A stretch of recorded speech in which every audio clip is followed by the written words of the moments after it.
Oh, I didn't see you there. I was deep in my thoughts, writing in my diary, because that's how we did things in the past. People wrote in their diaries all day and thought a lot because they didn't have smartphones, right? Okay, who am I kidding? I have a smartphone right here. I'm a product of my time. But it is interesting to think about, how did people spend their time in the past? It's not an easy question to answer. And it's the type of question we can get students to think about in a social studies class, but to do so they have to have historical thinking skills. And in this video, we're going to talk a little bit about how you can do that in the classroom. For a lot of you, history may not have been that fun in school. It may have involved memorizing dates, names, and events, and it may have been presented to you through lecture textbooks or worksheets. I'm falling asleep just talking about that. And oftentimes it was just a complete story. You had a beginning, middle, and end. Here's what happened. The drama's all gone and the results are presented as if this is exactly what happened and there's no debate. However, the work of historians and good history teachers is a lot more complex and fluid. In recent years, many social studies educators have advocated for students to engage in doing history, kind of the way historians do, or at least a little bit in doing some of the parts of the work historians do. So in this video, I'll introduce you to a few ideas, resources, and websites to get you started in how you can teach students to think historically. I'll quote from some of these sources and sites, not to be comprehensive, but just to encourage you to dive in for yourself. All right, let's get started. First, it is important to understand that there are a lot of different approaches to history and reasons for studying history. In their book, Doing History, Investigating with Children in Elementary and Middle Schools, Linda Levstick and Keith Barton argue that there are at least 4 different stances towards the past that we can investigate with kids. One is the identification stance.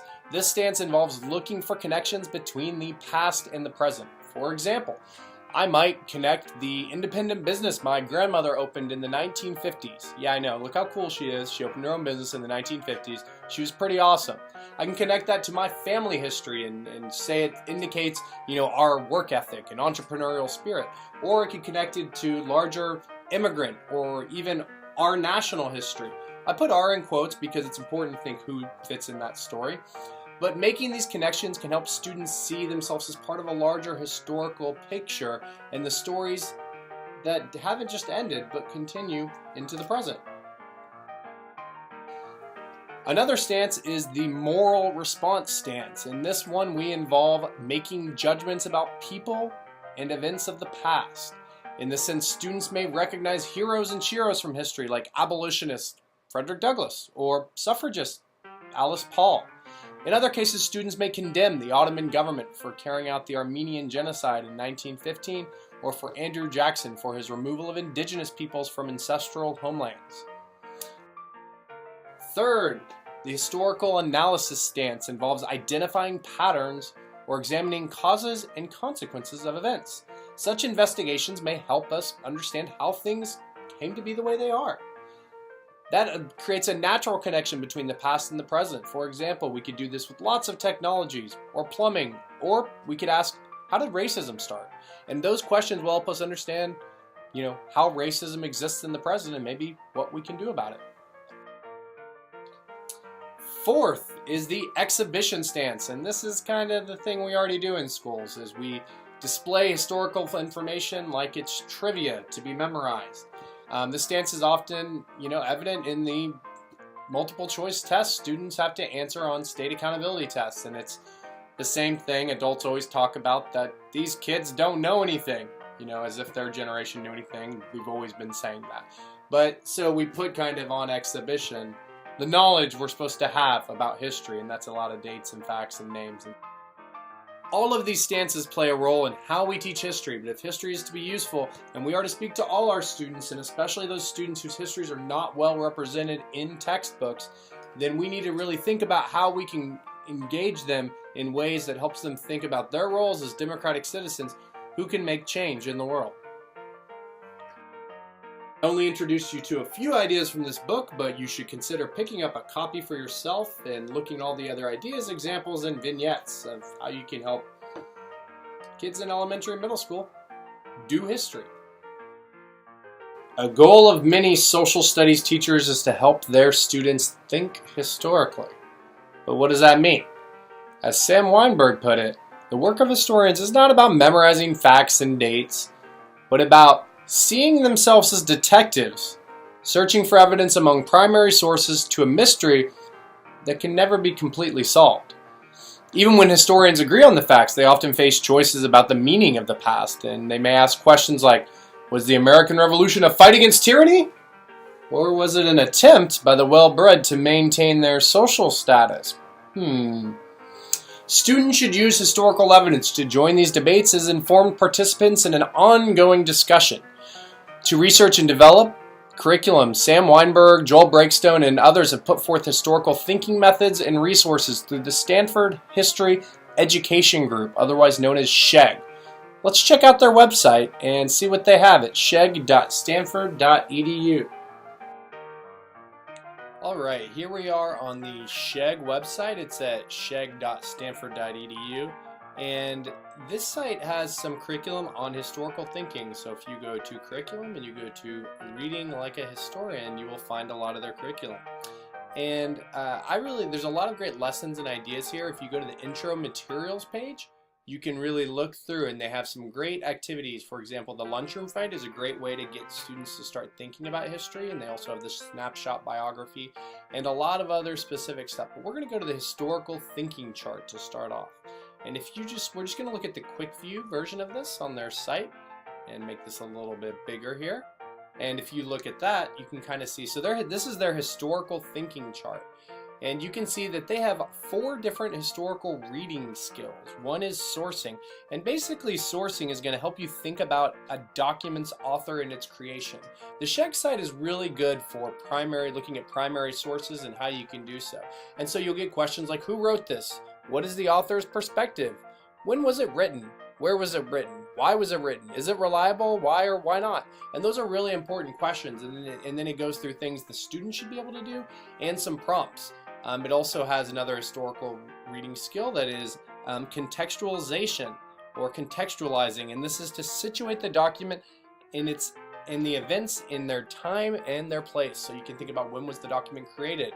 What was different then? What was the same? How might the circumstances in which a document was created affect its content? You can look at their skill of corroboration, and corroboration is asking questions about the important details across multiple sources to determine points of agreement and disagreement. So you can see some of their questions they have here. What do other documents say? Do the other documents agree? If not, why? What are the other possible documents, and what documents are most reliable?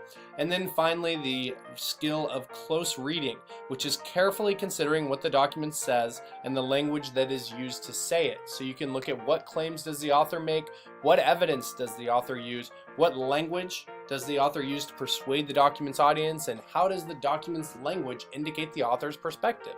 And so these historical thinking or reading skills can really help you work with sources to identify what students should be able to do as they think about some of the work that historians do. While the Sheng site is particularly useful for analyzing documents, the Big 6 historical thinking concepts offer ways to investigate different historical events. And so the 6 historical, you can see on this website, it's got the 6 historical thinking concepts right there, and they have a little bit of an introduction, and you go to the concepts. This is where you can see how they explain it. And you can see here are their 6 concepts, and there's a little bit of an explanation. And so we'll kind of walk through these really quickly. So the first one is establishing historical significance. And there's a little bit of an explanation here, but basically this concept involves identifying which historical events matter. You know, an event like World War II is obviously historically significant because, you know, it resulted in a lot of change over long periods of time for a lot of people. But the life of a supposedly insignificant laborer can gain significance when you tie that to larger historical events. For example, workers' struggles, the overall economic development, or, you know, maybe post-war adjustment, discontent among workers. And so establishing why something is historically important is important. Next, we'll look at cause and consequence. And so if you look at cause and consequence, here we go. And basically this is thinking like a historian because you are asking, what were the actions, beliefs, and circumstances that led to these consequences for whatever happened? Human agency is really important here because it means that people play a part in promoting, shaping, and resisting change.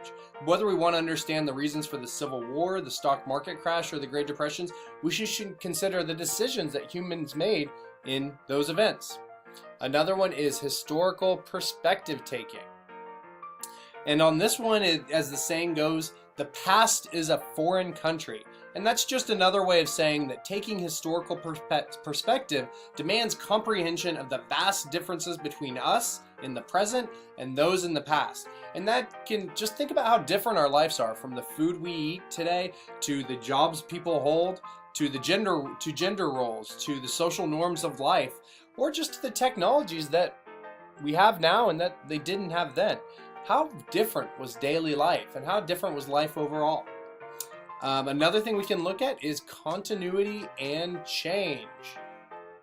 So if you look at continuity and change here, it just helps students understand that history is not simply a list of events. The reason some things change slowly or quickly or stay the same are the types of things we should analyze with students. Sometimes there's a lot more continuity or a lot more change than we sometimes think. For example, in the Brown versus Board decision, we often see that as a moment of change, but by trying to understand it through a continuity lens, we can understand how school segregation continued for a while and continues today, even to resegregation, and that racial attitudes about schools have stayed the same, more so than sometimes we like to admit.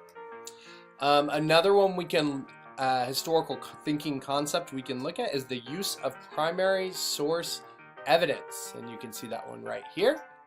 So if you look at this page, this will explain that, the letters, documents, records, diaries, drawings, newspaper accounts, and everything else that we can look at that provides us primary sources to study in history, those things can help us understand the past when we analyze them closely.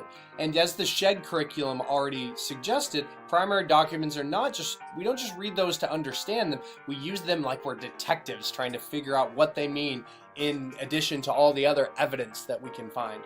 And then finally, there's an ethical dimension to studying history.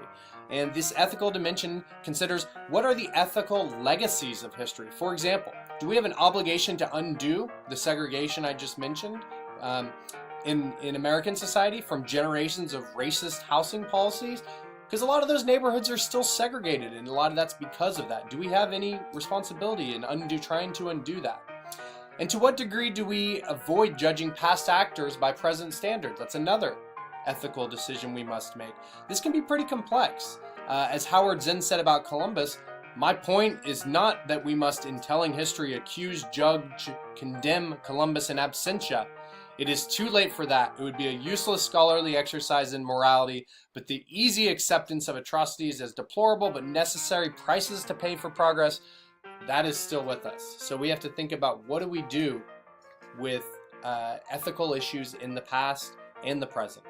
So I hope these big 6 historical thinking concepts can help you and your students differentiate between the uses and abuses of history.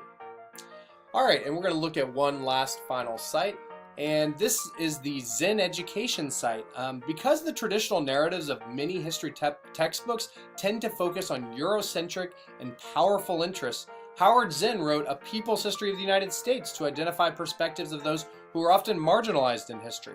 And he reminds us that while historians must always select which histories on which to focus, simplify those infinitely complex stories for audiences, and emphasize certain events or perspectives, these choices that they make are often ideological. As he says in the first chapter of A People's History, in the inevitable taking of sides which comes from the selection and emphasis in history, I prefer to tell the story of the discovery of America from the viewpoint of the Arawaks, of the Constitution from the standpoint of slaves, of Andrew Jackson as seen by the Cherokees. And he goes on to say, and so on, to the limited extent that any one person, however he or she strains, can see history from the standpoint of others. And so Howard Zinn talks about that as his perspective and reason for writing history. And there's been some criticism that he could use some of the historical methods a little bit better. But what he does try to provide a counter narrative and understand. And the Zen Education Project provides a lot of resources that educators can use to find some counter perspectives that may not be present in their textbooks. So the main question here is whose stories are told, who tells them, and for what purpose. And so when you look at the Zen Education Project website, all these resources can help you do things like, and if you go here to these resources, you can look at a lot of resources. So here they have a lesson on the Tulsa Race Riot, which was a historical event in Tulsa, Oklahoma that was largely covered up, a lesson on Japanese internment, and here's a lesson People versus Columbus, and that's actually kind of a role-playing lesson where students can think about putting Columbus on trial as a way to think about how to evaluate those issues from the past. And so the Zen Education Project offers a lot of resources that can help you rethink a lot of historical events. I highly recommend taking a look at those resources as starting points for historical thinking. Oh, sorry, I didn't see you there. I was just jotting some notes in my diary about the ethical dimensions of history, because now I know so much about what it's like to be in the past. Just kidding, I probably got a lot more work to do on that end, but I hope this video has been helpful for you as you think about how you can teach students historical thinking. This is all going to come down to the way you apply these sites and resources in your own class. I highly recommend, sitting back and looking what works for you. For example, if you're a second grade teacher and you want to use a historical picture book, you might turn to the Big 6 historical thinking concepts to develop questions that you can ask your students as you're reading. If you've got some good speeches or historical images, you might use the Sheng model to encourage your students to think historically while they're using primary documents. Or if you're working with high school students, you may use the Zen Education site to help them get ideas about how to write counter narratives to their textbook. So please enjoy all of these resources, and I hope that they help you encourage historical thinking in your classroom. Good luck.